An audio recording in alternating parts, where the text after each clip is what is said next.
जय हिंद दोस्तों, आपका स्वागत है आपके अपने पसंदीदा चैनल स्टडी एंड अपडेट्स में।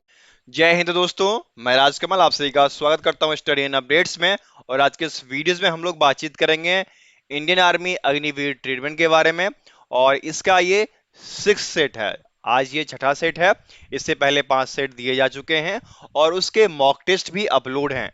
ठीक है, मॉक टेस्ट बिल्कुल मुफ्त है, तो जाकर आप दे सकते हैं। बाकी सभी जगह चार्ज किए जा रहे हैं, लेकिन मॉक टेस्ट हमारे वेबसाइट पे बिल्कुल मुफ्त में दिया गया है। तो आप लोग यहाँ पर पढ़ने के बाद उसे प्रैक्टिस कर सकते हैं। उन सभी का लिंक आपको डिस्क्रिप्शन बॉक्स में मिल जाएगा। ठीक है, समझ गए? तो चलिए शुरुआत करते हैं। कुल 50 प्रश्न दिए गए हैं, उन सभी प्रश्न को मैं करता हूं। ओके, और कोई भी दिक्कत है तो आप कमेंट बॉक्स में कमेंट कर सकते हैं। ओके, तो चलिए शुरू करते हैं। तो आपका पहला पार्ट है जनरल नॉलेज का सामान्य ज्ञान। और सामान्य ज्ञान में आपका पहला प्रश्न दिया गया है, who was the 10th and last Guru of Sikh. सिखों के 10वें और अंतिम गुरु कौन थे, ये आपको बताना है।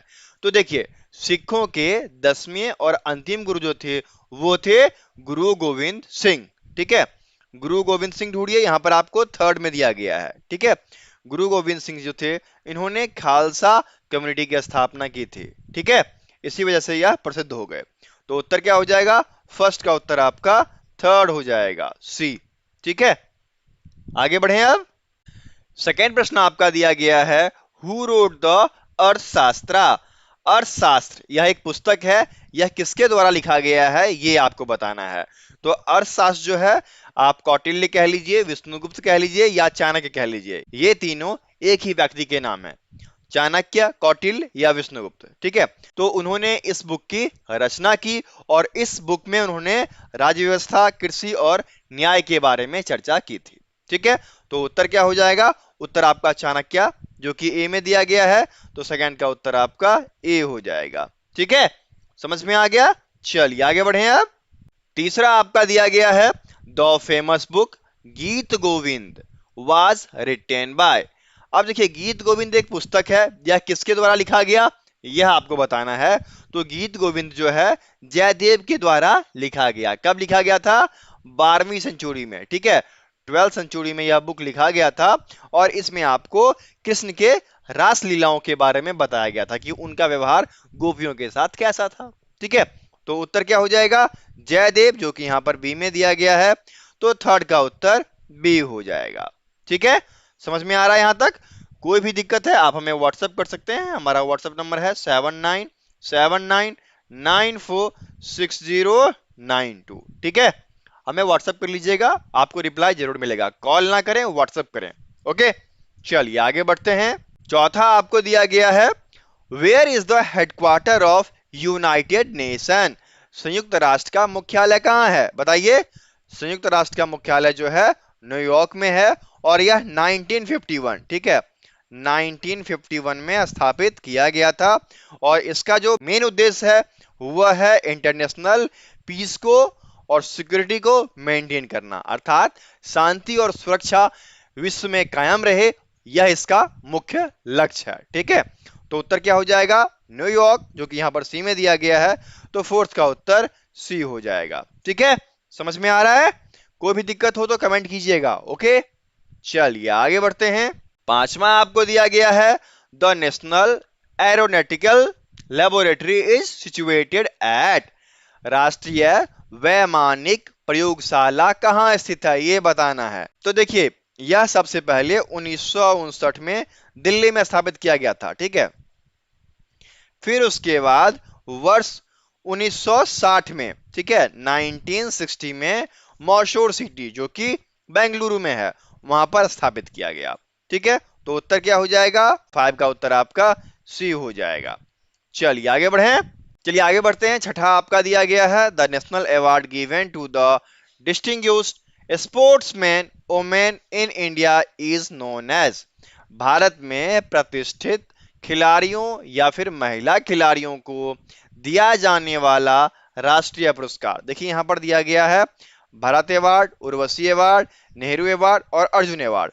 इनमें से अर्जुन अवार्ड जो है वह आपको स्पोर्ट्स के क्षेत्र में दिया जाता है, खेल के क्षेत्र में दिया जाता है। ठीक है, और यह खेल के क्षेत्र में सेकेंड हाईएस्ट पुरस्कार माना जाता है? ओके, उत्तर क्या हो जाएगा? 6 का उत्तर डी हो जाएगा, अर्जुन पुरस्कार। ओके, चलिए आगे बढ़ते हैं।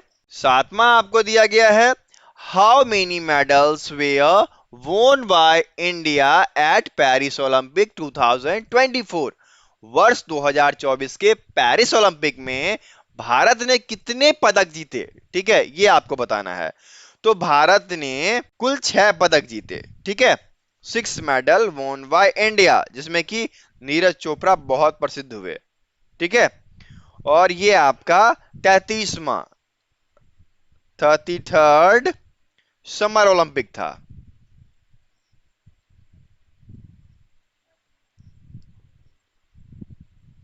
जो कि अगस्त 2024 में एंड हुआ। 11 अगस्त 2024 को समाप्त हुआ था। ठीक है, उसके बाद नीरज चोपड़ा बहुत पॉपुलर हो गए थे भाला फेंक में, है ना?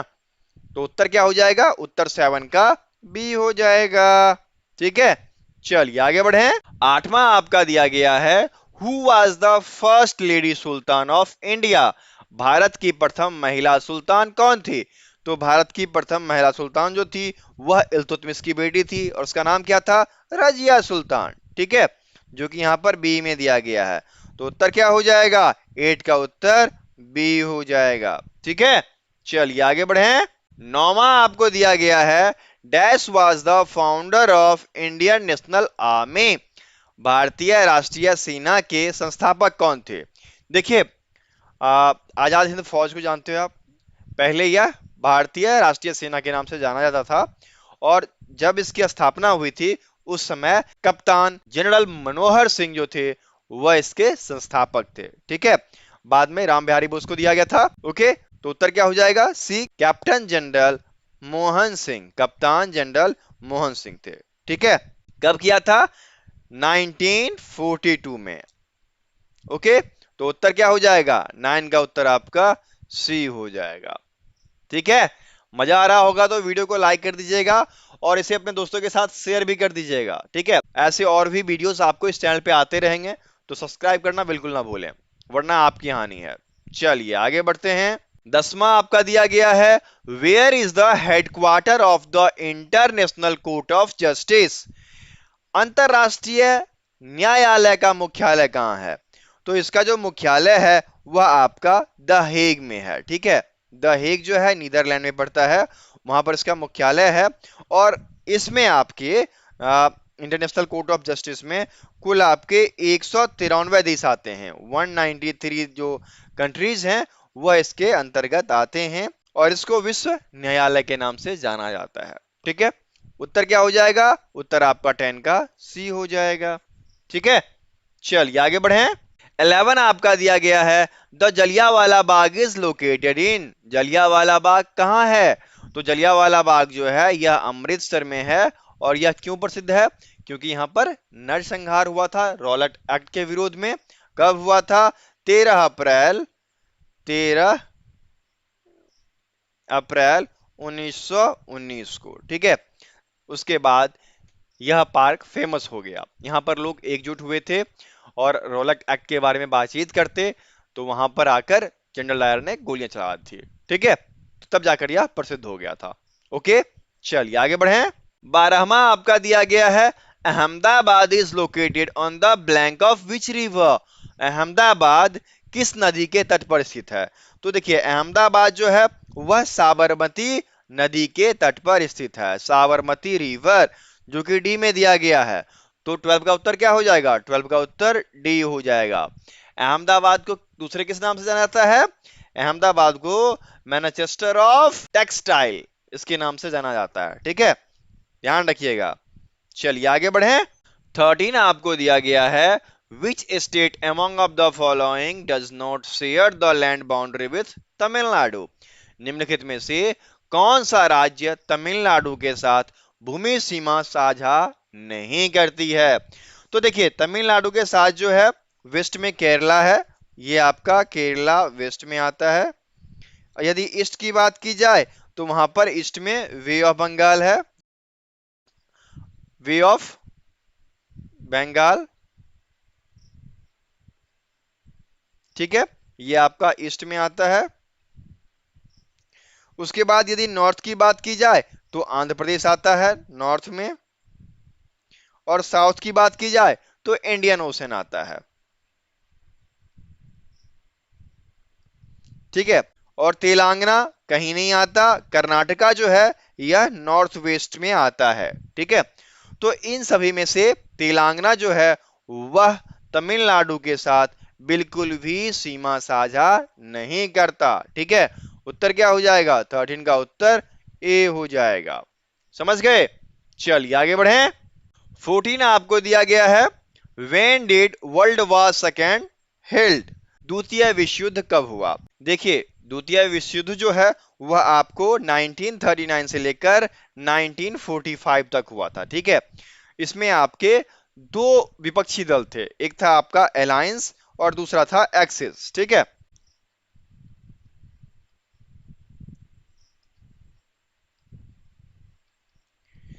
इन दो धुरी राष्ट्रों के बीच युद्ध हुआ था। अलायंस में आपके आते हैं United kingdom, United state, Soviet union और चाइना। वहीं एक्सिस की बात की जाए तो एक्सिस के अंतर्गत आपके आते हैं जर्मनी, इटली, जापान, ये राष्ट्र आते हैं। ठीक है, इन दोनों के बीच युद्ध हुआ था और युद्ध में आपके अलायंस जो है विजयी रहे। ठीक है, United kingdom, United state, Soviet union, China, ये विजयी रहे थे। ठीक है, तो उत्तर क्या हो जाएगा? 14 का उत्तर आपका सी हो जाएगा, 1939 से लेकर 1945 तक। ओके, समझ में आ गया? चलिए आगे बढ़े। और ये जीके का आखिरी प्रश्न क्या दिया गया है? When did quit India movement begin? भारत छोड़ो आंदोलन कब शुरुआत हुआ? बताइए। भारत छोड़ो आंदोलन जो है यह 1942 में हुआ था। इसको जो है अगस्त की क्रांति के नाम से जाना जाता है, क्योंकि यह 8 अगस्त 1942 को शुरू हुआ था। ठीक है, तो उत्तर क्या हो जाएगा? 15 का उत्तर आपका बी हो जाएगा। देखिए दोस्तों, जीके यहां पर समाप्त होता है और मैंने बहुत सारे प्रैक्टिस सेट यदि ऑनलाइन देना है तो वो अवेलेबल करा दिए हैं। उन सभी के लिंक आपको डिस्क्रिप्शन बॉक्स में दिए गए हैं। यदि ऑफलाइन चाहिए तो उसके भी सेट्स अवेलेबल हैं, लेकिन ऑफलाइन के लिए आपको भाई चार्ज लगेगा। चार्ज पे करेंगे आपको पीडीएफ दिया जाएगा। यदि आपको पीडीएफ चाहिए तो पीडीएफ के लिए हमें व्हाट्सएप कर लीजिएगा। हमारा व्हाट्सएप नंबर है 7979946092। ठीक है, व्हाट्सएप कीजिएगा, आपको रिप्लाई 100% मिलेगा। ठीक है, चलिए आगे बढ़ते हैं। अब आपका दूसरा सेक्शन जो है वह सामान्य विज्ञान का है, और सामान्य विज्ञान में आपका पहला प्रश्न दिया गया है, हु डिस्कवर्ड ऑक्सीजन? ऑक्सीजन की खोज किसने की थी? तो ऑक्सीजन की जो खोज है वह जे प्रिस्टले, जोसेफ प्रिस्टले के द्वारा किया गया था। ठीक है, तो जोसेफ प्रिस्टले आपके डी में दिया गया है, तो उत्तर क्या हो जाएगा? 16 का उत्तर आपका डी हो जाएगा। ठीक है, चलिए आगे बढ़ें।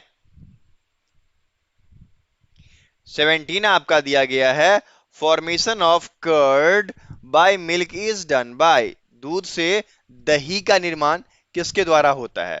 तो देखिए, दूध से दही जो बनता है उसमें लैक्टोबैसिलस नामक जीवाणु का उपयोग होता है और उसी के द्वारा यह कार्य संपन्न होता है।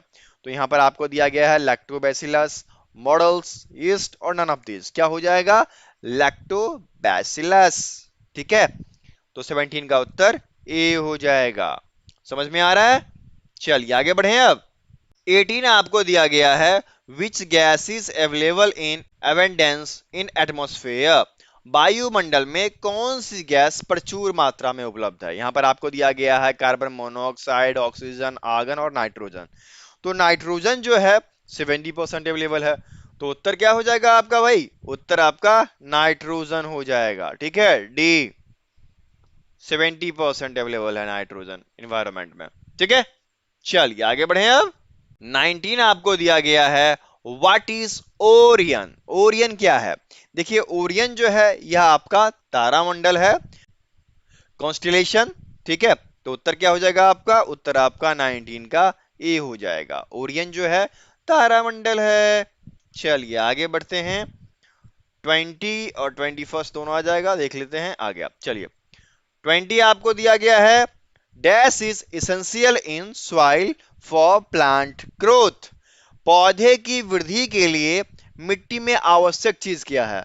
तो पौधे की वृद्धि के लिए मिट्टी में आवश्यक चीज जो है वह आपका नाइट्रोजन, यहां पर दिया गया है कार्बन, नाइट्रोजन, ऑक्सीजन और हाइड्रोजन। इनमें आपका क्या हो जाएगा? नाइट्रोजन, जो कि बी में दिया गया है। तो 20 का उत्तर बी हो जाएगा। ठीक है। 21 क्या दिया गया है? Polio is caused bye a type of. देखिए पोलियो जो है एक वायरस की वजह से होता है, जिसकी टीका जो है बच्चों को दिया जाता है। 0 से 5 साल तक के बच्चों को पोलियो की टीका दी जा रही थी, अभी कुछ समय में बंद कर दिया गया है। ठीक है। और यह अब कम तौर पे हो रहा है क्योंकि पोलियो का उन्मूलन हुआ और वह जड़ से खत्म होने लगा, इसलिए अब जो है टीकाकरण कम कर दिया गया है। नहीं तो पहले आशा बहू, आंगनबाड़ी और जो स्कूल की शिक्षिकाएं होती थी वह पोलियो का ड्रॉप पिलाने के लिए आया करती थी प्रत्येक घर। ठीक है। अभी ये चीजें कम हो गई है, अब पोलियो का सेंटर बन गया है, वहां जाइए, वहां आप अपने बच्चों को पोलियो का ड्रॉप दिलवा सकते हैं। ठीक है। तो उत्तर क्या हो जाएगा? उत्तर वायरस कहां दिया गया है? सी में। तो 21 का उत्तर सी हो गया। ठीक है। चलिए आगे बढ़े। 22 आपका दिया गया है, which type of pollution is responsible for acid rain. अम्लीय वर्षा के लिए किस प्रकार का प्रदूषक उत्तरदायी है? देखिए अम्लीय वर्षा जो है वह वायु प्रदूषण की वजह से हो रहा है। जैसे कि आप जानते होंगे, ताजमहल जो है, जो विश्व के 7 आश्चर्यों में आता है, वह आपको एसिड रेन की वजह से उजले से पीले होने लग गया। ठीक है, कि वातावरण और वायुमंडल प्रदूषित हो चुका है। ठीक है। तो इसी वजह से क्या हुआ? एसिड रेन हुआ और उसका रंग बदलना शुरू हो गया। ठीक है। तो उत्तर क्या हो जाएगा? उत्तर आपका हो जाएगा एयर पॉल्यूशन, जो कि यहां पर डी में दिया गया है। तो 22 का उत्तर डी हो जाएगा। समझ गए? चलिए आगे बढ़े। 23 आपको दिया गया है, how many colours are there in a spectrum of light. प्रकाश के एक स्पेक्ट्रम में कितने रंग होते हैं? देखिए प्रकाश की जो एक किरण होती है, यदि व्हाइट लाइट एक प्रिज्म से पास करे तो वो 7 विभिन्न रंगों में बदल जाती है, जिसको कि विबजियोर आप कहते हो, वेनिया पिनाला, याद है ना? तो प्रकाश की एक पुंज यदि किसी प्रिज्म से गुजरती है तो वह 7 विभिन्न रंगों में प्रवर्तित हो जाती है। ठीक है। वहीं पर जब दूसरा प्रिज्म रख देंगे अपोजिट करके, तो फिर क्या हो जाएगा? व्हाइट रेज निकल जाएगी। यदि हम एक प्रिज्म ऐसे लगा देते हैं तो और ये सारी किरणें इस पे पड़ती है, तो फिर इधर से एक व्हाइट लाइट जो है पास होगी। ठीक है। तो उत्तर क्या हो जाएगा? 7, जो कि 23 के सी में दिया गया है, इसलिए 23 का उत्तर सी हो जाएगा। समझ गए? चलिए आगे बढ़े। 24 देखिए क्या दिया गया है, यूरिया फर्टिलाइजर इज। यूरिया खाद क्या है बताइए? यूरिया खाद में क्या होता है?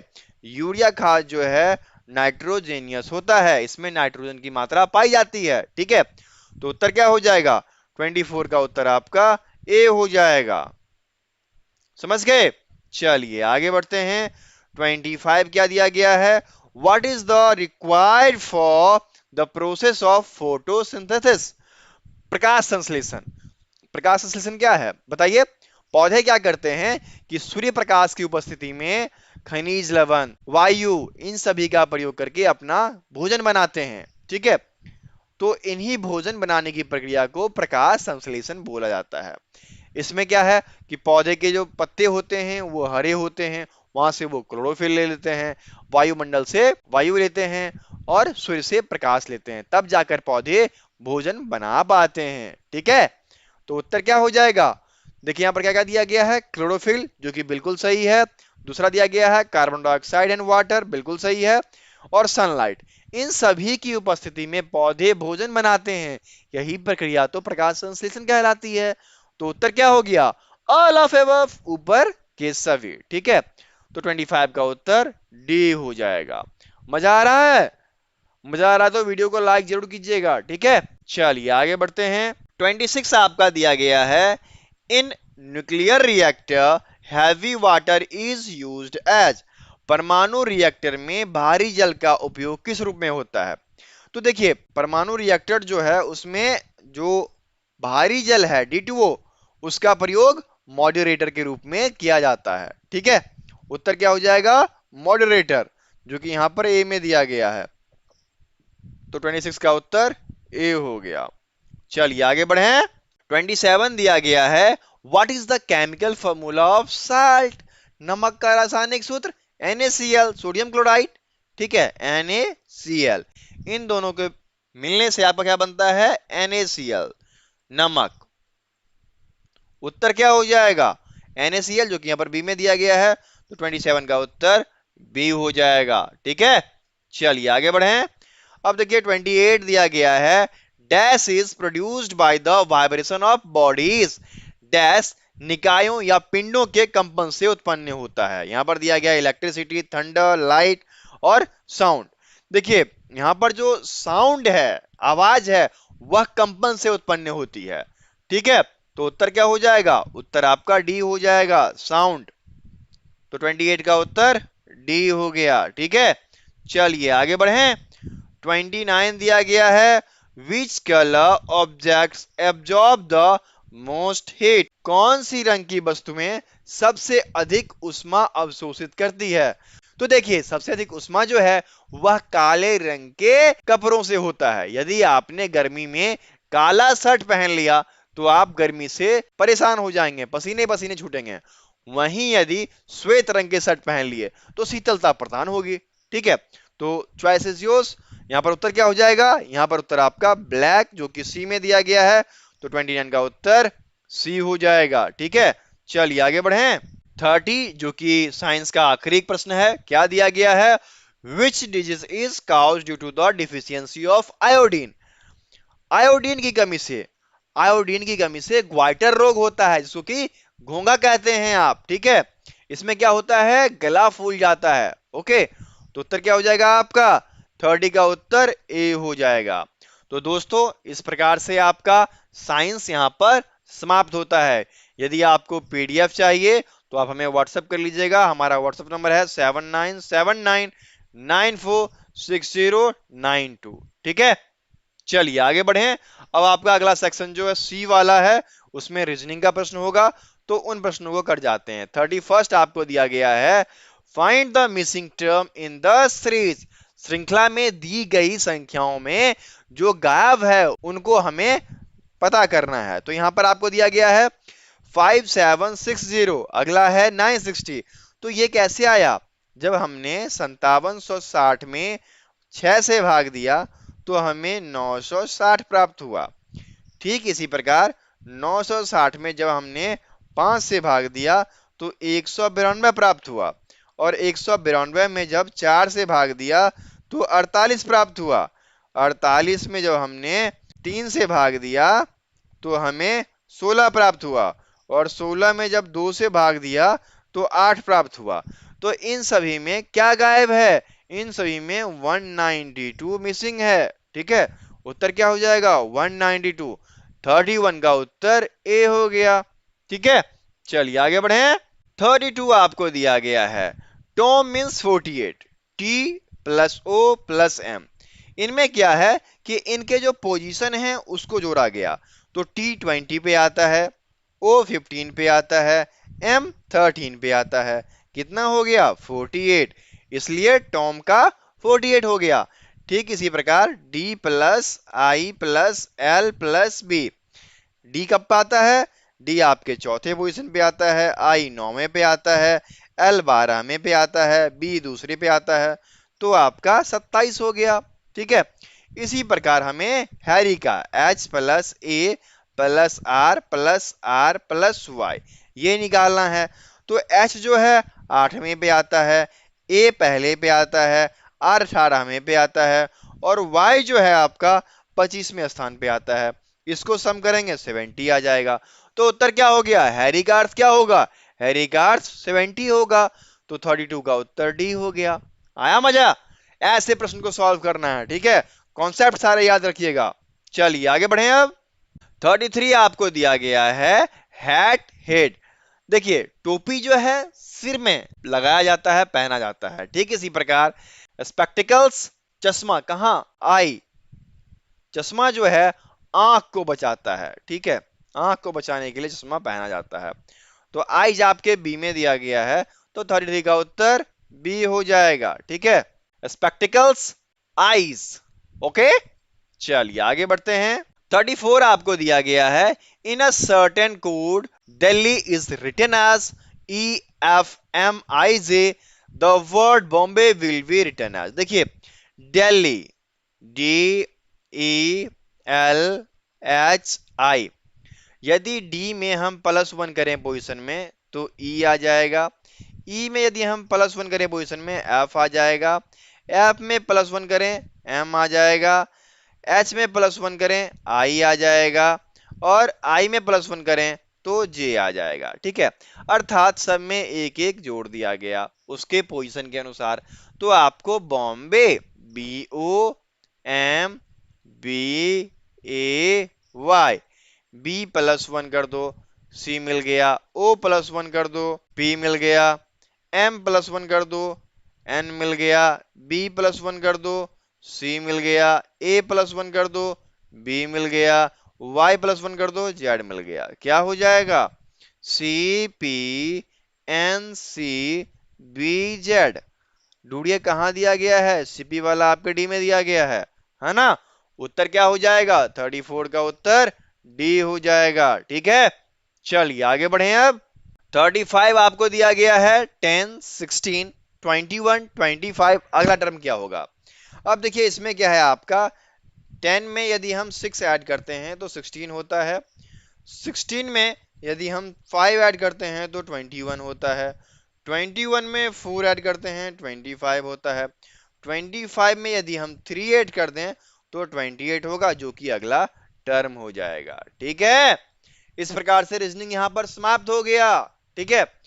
मॉक टेस्ट के लिंक आपको दिए गए डिस्क्रिप्शन बॉक्स में, वहां से जाकर आप मॉक टेस्ट लगा सकते हैं, ठीक है। चलिए आगे बढ़ें। अब देखिए आपका अगला सेक्शन डी वाला जो है वह मैथमेटिक्स अर्थात गणित का है। तो चलिए उसके प्रश्न को लगाते हैं। यहां पर आपको 36 दिया गया है, Ravi bought is shirt for 800 and sold for 900, find his profit percentage. Ravi ने क्या किया कि एक शर्ट खरीदा, और शर्ट जो है 800 रुपए में खरीदा और बेचा उसको 900 में। तो लाभ कितने का हुआ, लाभ जो हुआ उसको 900 माइनस 800, 100 रुपये का लाभ हुआ। तो ये जो लाभ हुआ उसका प्रतिशत निकालना है। तो प्रॉफिट परसेंट बराबर क्या होता है, लाभ गुने 100 बटे क्रय मूल्य, यही होता है ना। इससे ये काट लो, इससे ये काट लो, तो 100/8 आ गया, तो 12.5, 12.5% का उसको लाभ प्राप्त हुआ, ठीक है। उत्तर क्या हो जाएगा, 36 का उत्तर आपका डी हो जाएगा, ठीक है। चलिए आगे बढ़ें। 37 आपको दिया गया है, find the square root of this. देखिए आपको दशमलव वाला एक नंबर श्रृंखला दिया गया है और इसमें कहा जा रहा है कि वर्गमूल निकालिए। तो सबसे पहले वर्गमूल निकालने के लिए इनका पेयर कर लीजिए। पेयर 3 भाग में हुआ, अर्थात जो दशमलव वाला संख्या होगा वह 3 डिजिट का होगा, और वह दशमलव के बाद का, दशमलव के बाद 3 डिजिट होंगे, ठीक है। तो ऐसा ढूंढिए कहां है, तो 3 डिजिट वाला देखिए डी वाला है, बाकी ये बढ़ गया, ये 4 वाला है, ये 2 वाला है, और सब में 29 है। इसका मतलब 29 इंटू 29 करने पर हमें 841 मिलेगा। और यहां पर क्या दिया गया है, टोटल 6 संख्याएं हैं, तो इसका जो दशमलव वाला हिस्सा बनेगा वह पेयर में बनेगा, दो दो के। तो यहां पर क्या हो जाएगा, 3 संख्या वाला आपको डी में दिया गया है। तो उत्तर आपका सीधे सीधे डी हो जाएगा, ठीक है। ऐसे भी आप निकाल सकते हो। बाकी यदि सॉल्व करना चाहो तो इसका वर्गमूल जैसे निकलता है, नॉर्मल तरीका है, वैसे आप निकाल सकते हैं, ठीक है। चलिए आगे बढ़े। 38 आपको दिया गया है, if 10 men can do a piece of work in 4 days, how many men will be required to get the same work done in 5 days। देखिए कहा जा रहा है कि 10 लोग जो है, 10 आदमी किसी एक काम को 4 दिन में करते हैं, ठीक है। तो थोड़ा सा उसको उल्टा ले लेते हैं।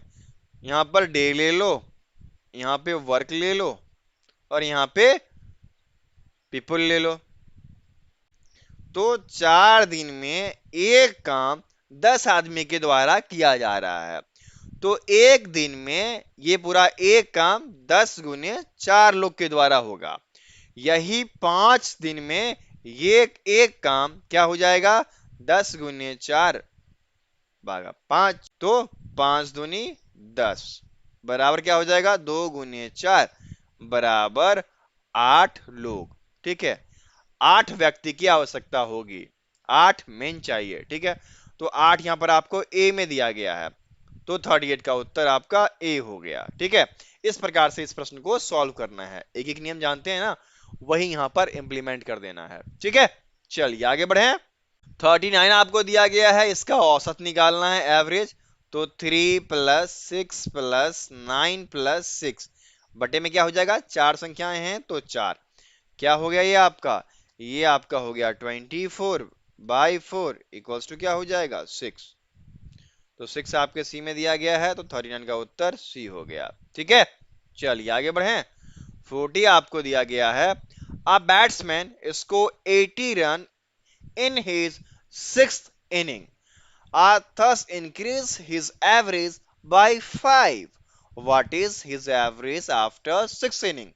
कहा जा रहा है कि एक बल्लेबाज अपने छठे पारी में 80 रन बनाता है, तो इस प्रकार उसका औसत 5 बढ़ जाता है।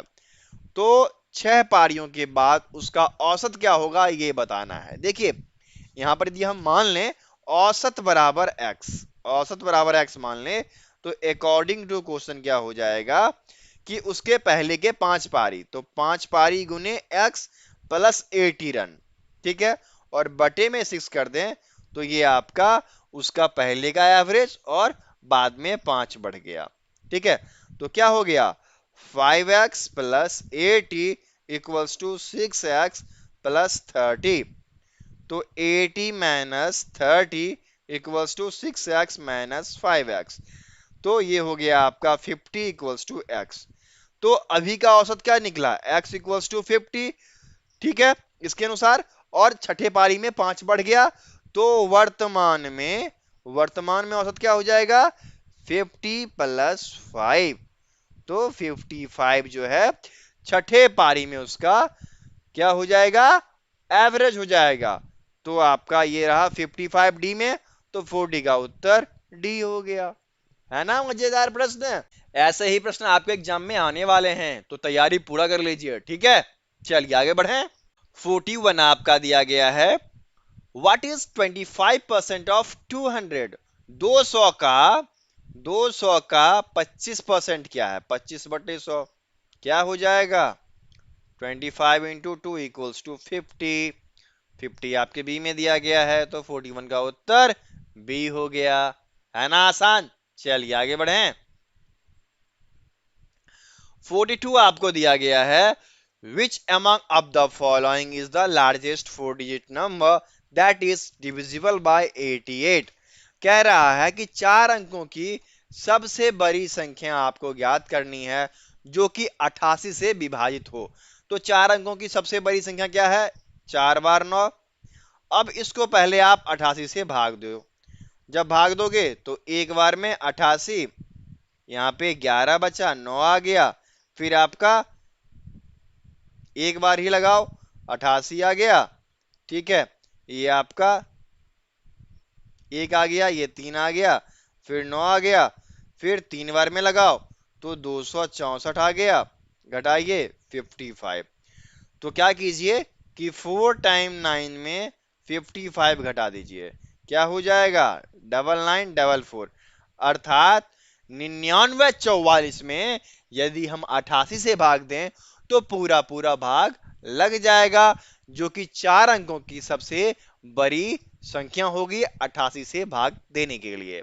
ओके, तो उत्तर क्या हो जाएगा, उत्तर आपका 9944 जो कि सी में दिया गया है, तो 42 का उत्तर सी हो जाएगा। ठीक है, चलिए आगे बढ़ें।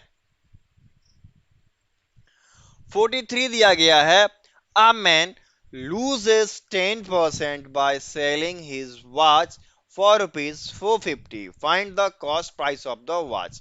कह रहा है कि एक आदमी अपनी घड़ी 450 में बेचकर 10% का नुकसान करता है, तो उस घड़ी की लागत मूल्य क्या है? बहुत ही आसान है। लागत मूल्य जब हानि परसेंट दिया गया हो तो लागत मूल्य बराबर 100 बटे 100 माइनस हानि परसेंट। तो हानि परसेंट क्या है? 10%, और गुने में क्या हो जाएगा? Selling price. ठीक है, ये आपका हो गया 100 बटे 90 गुने 450। ये कट गया 5 बार में, तो 100 गुने 5 बराबर 500 रुपया, अर्थात उसका जो लागत मूल्य था वह 500 रुपये था। तो 43 का उत्तर ए हो जाएगा। ठीक है, चलिए आगे बढ़े। 44 आपको दिया गया है, the number 20% more than 80 is. संख्या 80 से 20% अधिक क्या हो जाएगी? देखिए 80 है, ठीक है, और 80 से 20% अधिक, तो 80 का 20/100, इससे ये कट गया, इससे ये कट गया, तो क्या हो जाएगा? 80 प्लस 16 बराबर 96। तो 96 उत्तर आ गया। 44 का उत्तर ए हो जाएगा। ठीक है, चलिए आगे बढ़े। अब 45 आपको दिया गया है और बहुत ही अच्छा प्रश्न है। इसमें पहले प्लस प्लस वाले को जोड़िए, तो इसको और इसको जोड़ दीजिए, क्या हो जाएगा? इन दोनों का सम 120.96 हो जाएगा, minus 45.67 equals to question mark plus 37.96। ठीक है, अब देखिए यदि इसको घटा दें तो हमें 75.25 मिलेगा, और इसको इधर ले आइए तो ये माइनस में आ गया। 37.96 इक्वल्स टू व्हाट? अब जब ये घट जाएगा तो आपको 37.29 मिलेगा। ठीक है, 37.29 आपके ए में दिया गया है, तो 45 का उत्तर ए हो जाएगा। आया समझ में? क्लियर है ना पॉइंट्स? चलिए आगे बढ़ते हैं। अब 46 दिया गया है, a number added to its 2/3 is equals to 35, find the number. किसी संख्या के 2/3 में जोड़ने पर 35 आता है तो संख्या ज्ञात करना है। देखिए माना हमने संख्या बराबर x, और संख्या के 2/3 2/3 हम जोड़ते हैं तो हमें 35 प्राप्त होता है। तो ये आपका हो गया 3x plus 2x equals to 35। तो 5x/3 इक्वल्स टू 35। इससे ये कटा 7 बार में, x equals to 7 into 3 equals to 21 हो जाएगा। 21 आपके ए में दिया गया है, तो 46 का उत्तर ए हो जाएगा। ठीक है, चलिए आगे बढ़े।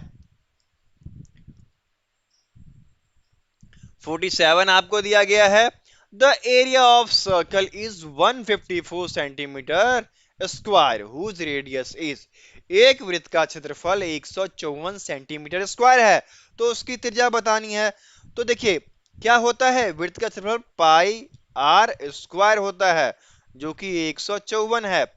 तो पाई कितना होता है? पाई आपका 22/7 होता है, तो आर स्क्वायर इक्वल्स टू 154 बटे पाई बराबर 154/22 गुने 7।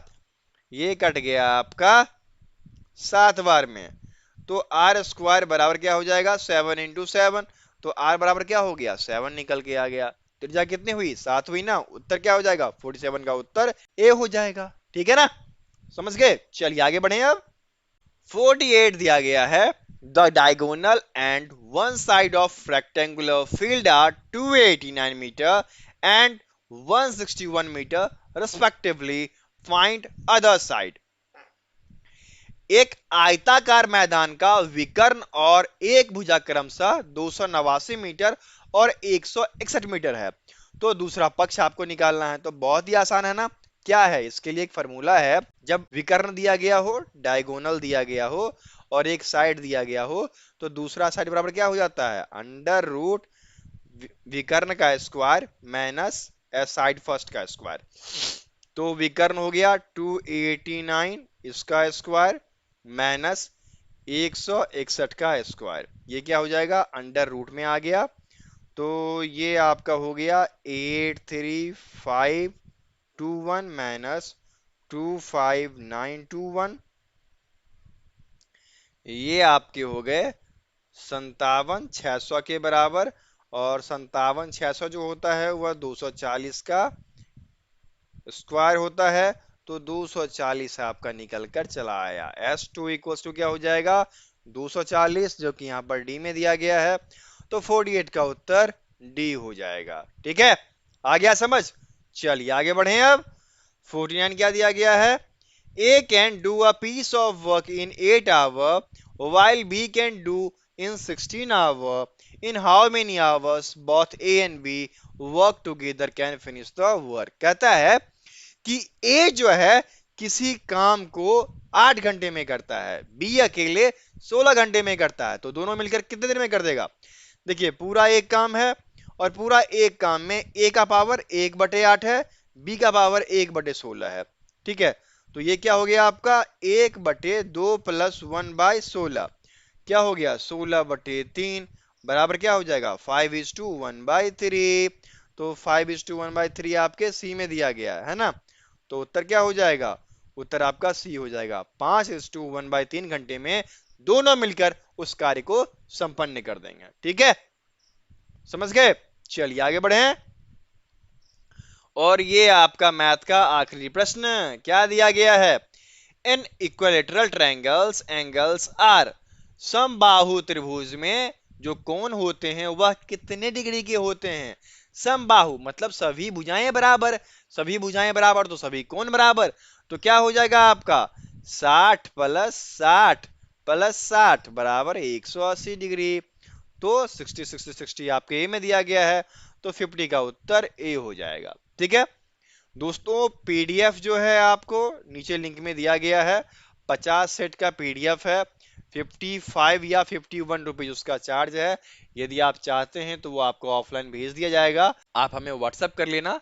हमारा व्हाट्सएप नंबर है 7979946092। ठीक है, यदि आपको हिंदी में चाहिए तो हिंदी में, इंग्लिश में चाहिए तो इंग्लिश में आपको प्राप्त करा दिया जाएगा। ठीक है, बाकी मॉक टेस्ट आपको दिए गए हैं, जिसके लिंक आपको नीचे दिए गए हैं। मॉक टेस्ट बिल्कुल मुफ्त है, तो जाइए मॉक टेस्ट लगाइए। और फ्री के पीडीएफ भी अवेलेबल हैं, आप उसको भी प्राप्त कर सकते हैं, उसके भी लिंक आपको नीचे दिए गए हैं। ठीक है, कोई भी दिक्कत है हमें व्हाट्सएप कीजिएगा या फिर कमेंट बॉक्स में कमेंट कीजिएगा। और यदि वीडियो अच्छी लगी तो लाइक कर दीजिएगा, अपने दोस्तों के बीच शेयर भी कीजिएगा और चैनल को सब्सक्राइब कर लीजिएगा, क्योंकि कंटिन्यूअसली आर्मी के वीडियो जिस पे आपको आते रहेंगे। ठीक है, फिर मिलते हैं अगले वीडियो में, तब तक के लिए जय हिंद।